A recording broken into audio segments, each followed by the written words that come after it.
Hello Technolovers, tahun 2025, dua kekuatan militer superpower masih saling mengukur kekuatan, Amerika Serikat dan Rusia.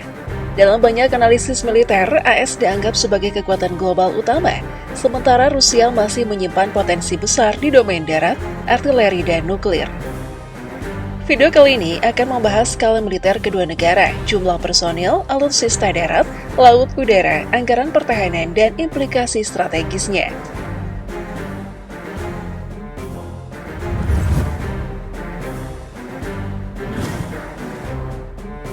Personil dan anggaran. Mari kita mulai dari sumber daya manusia dan anggaran, landasan daya militer. Menurut laporan 24/7 World Side 2025, Amerika Serikat memiliki 2.127.500 personil militer total, terdiri dari 1.328.000 aktif, 799.500 cadangan. Sementara Rusia dilaporkan memiliki 3.570.000 personil total dengan 1.320.000 aktif dan 2 juta cadangan plus 250.000 paramiliter. Dari sisi anggaran pertahanan, Global Firepower mencatat anggaran Rusia sebesar sekitar 126 miliar US dollar per tahun.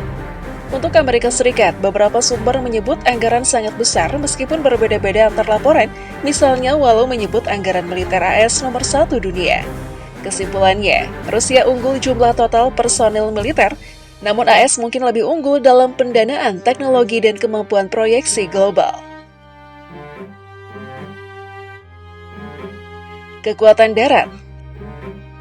Selanjutnya, kekuatan darat, domain klasik dari kekuatan militer tradisional.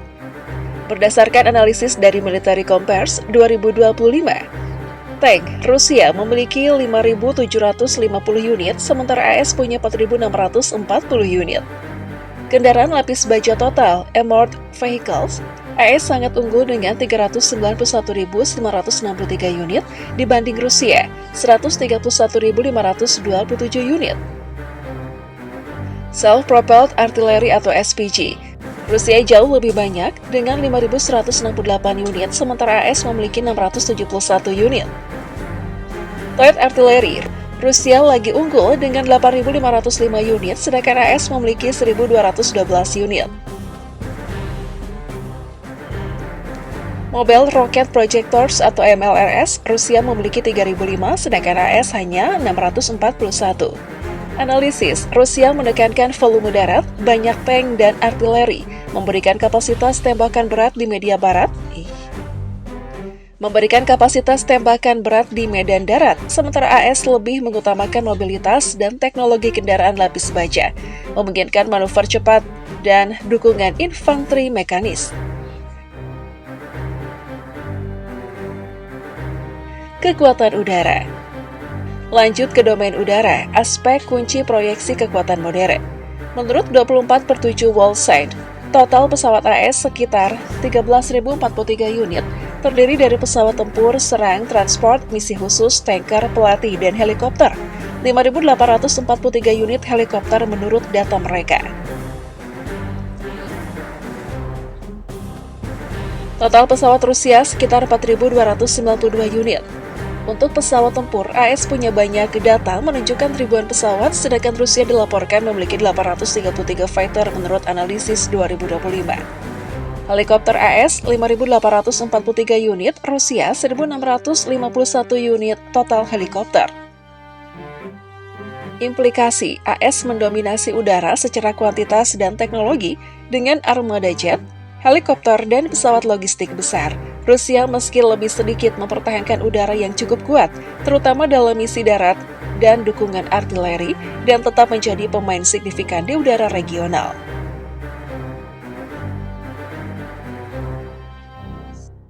Kekuatan laut. Sekarang kita tinjau kekuatan laut. Bagaimana kedua negara mengorganisir kekuatannya di lautan besar dan strategis. Data alutsista laut AS versus Rusia bisa sangat kompleks.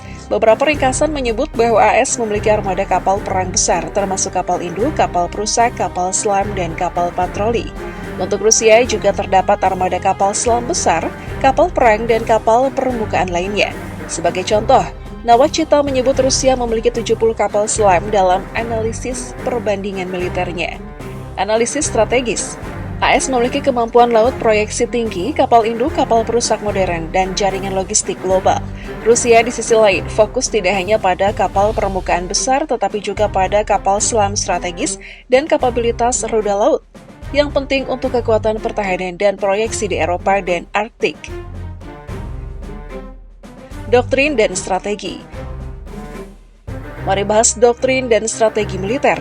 Kenapa kedua negara membangun militer seperti sekarang?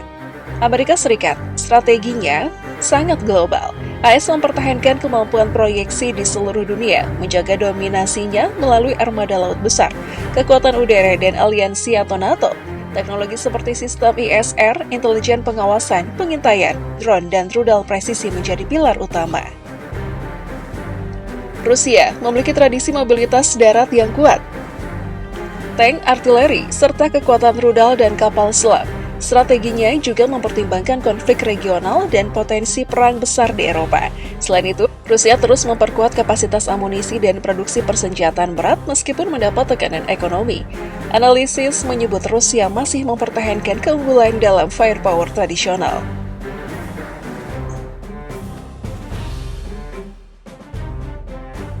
Skenario konflik hipotetik. Bagaimana jika AS dan Rusia benar-benar berkonflik secara konvensional atau non-nuklir? Mari bayangkan skenario hipotetik. Jika terjadi konflik di Eropa Timur, Rusia bisa memanfaatkan tank dan artileri besar di darat untuk memobilisasi pasukan dengan cepat. Namun AS memiliki keunggulan logistik jarak jauh, proyeksi udara, dan kekuatan laut global memungkinkan dukungan udara dan laut dari sekutu serta basis luar negeri. Dalam konflik laut dan udara, AS kemungkinan akan memanfaatkan kapal induk dan jet canggih untuk menekan garis pertahanan Rusia.